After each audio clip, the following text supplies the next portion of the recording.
Bentrok TNI versus Brimob usai sepak bola di Buton Selatan bermula dari saling ejek. Kepala Dinas Penerangan Angkatan Darat, Kadis Penak, Brigjen TNI, Infantri, Doni Pramono menyatakan bahwa kericuhan antara anggota TNI dan Brimob usai pertandingan sepak bola di Buton Selatan, Sulawesi Tenggara, bermula dari saling ejek.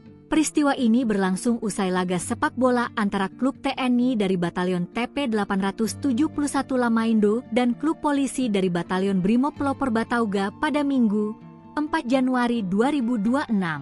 Perwira Tinggi, Pati, TNI Bintang 1 itu mengungkapkan, pertandingan tersebut berakhir imbang 0-0. Meski demikian, situasi tersebut segera ditangani oleh pimpinan satuan di lokasi. Danionif TP 871, Lamaindo bersama Dan Ramil setempat berkoordinasi dengan Danyon Brimob Batauga untuk menenangkan personel dan memastikan kondisi tetap terkendali. Dalam hal ini, Doni menggarisbawahi bahwa tidak ada peristiwa lanjutan karena seluruh pihak sepakat menyelesaikan persoalan secara kekeluargaan.